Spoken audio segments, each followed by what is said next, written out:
We all know what we should be doing.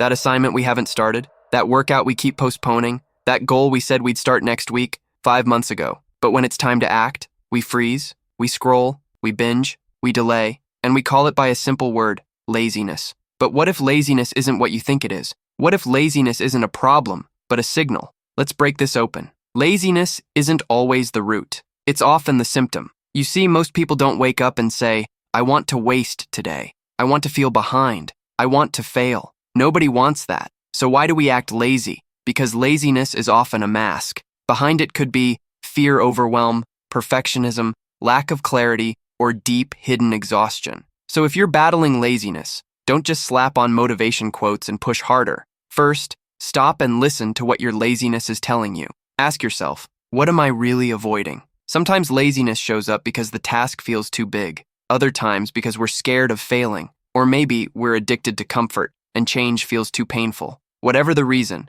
you can't overcome what you won't confront. And you can't defeat laziness if you don't understand why it's winning. So pause and ask, what am I trying to escape?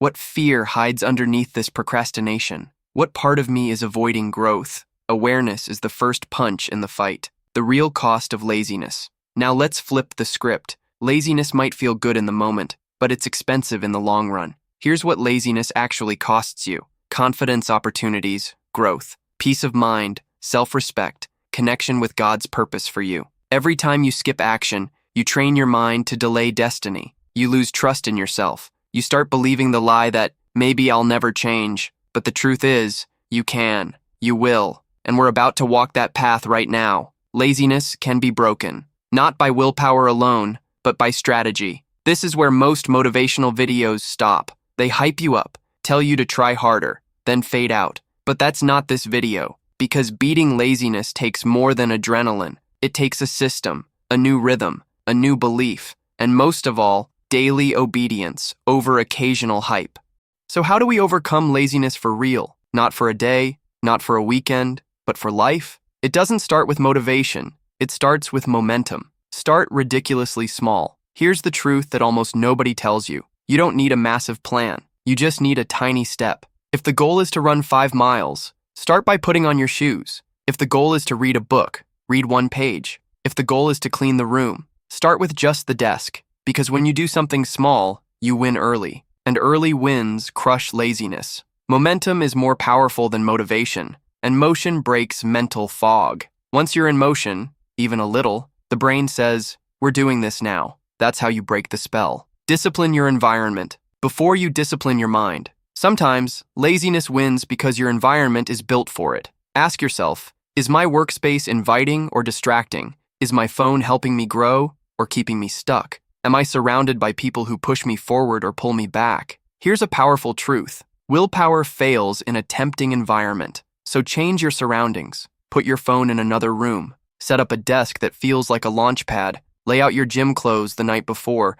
Install blockers on time-wasting apps. Use a timer to stay focused. Don't just fight laziness with effort. Fight it with structure, because structure saves you when emotion abandons you. Build a system, not a mood. If you only act when you feel like it, you'll lose every time. Laziness loves emotion-based decisions, but discipline lives in systems. Create a system that doesn't rely on your mood. Wake up at the same time every day. Set time blocks for your tasks. Use habits to remove choice fatigue. Stick to routines that train your body to move. This turns discipline from something painful into something automatic. Systems make success inevitable. Laziness has no place in a life that's already pre-decided. Break the identity that says, I'm lazy. Maybe the worst part of laziness isn't the delay. It's the identity it creates. You start to say, I'm just not consistent. I always quit. I'm lazy by nature. I'm not a morning person. But listen, that's not who you are. That's just what you've practiced. And anything practiced can be retrained.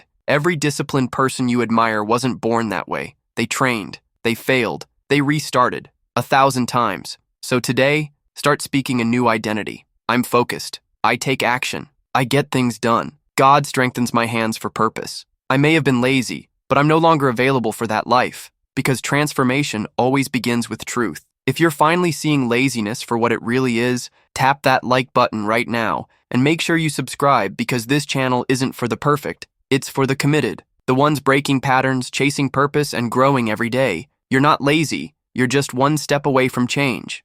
Because laziness isn't just mental, it isn't just physical, it's also spiritual. The spiritual battle behind laziness. Let's call it what it is. Laziness can be a weapon from the enemy, not just to waste your time, but to delay your calling. Think about it. How many times has God placed something on your heart, a book, a business, a vision, a mission, and instead of running toward it, you scrolled? You stalled. You told yourself, maybe later, and later became never. Laziness is a subtle strategy, a soft chain that doesn't look like bondage, but still holds you back. Not with fire, not with force, but with distraction, delay, comfort. And if you don't wake up to it, you'll mistake stagnation for peace and wasting time for rest. How to fight it. Biblical power over laziness. Here's the good news. You don't have to overcome this alone. The Bible doesn't just motivate, it equips. Let's walk through a few truths that will arm you today. Proverbs 13:4. The soul of the lazy man desires and has nothing, but the soul of the diligent shall be made rich.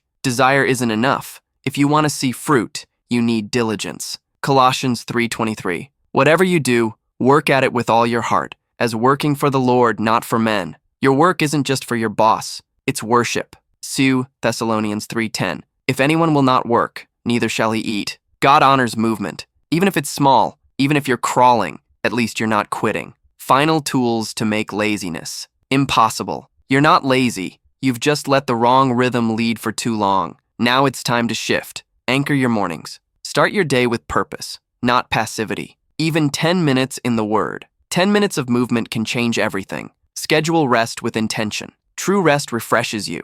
Laziness leaves you drained. Plan real rest so it doesn't become an escape. Surround yourself with doers. Energy is contagious. If your circle is full of dreamers who never act, it will poison your pace. Find people who move. Make God your fuel, not your fallback. Don't just pray for motivation, pray for discipline, and then get up and move your feet in obedience. Final words. It's your turn.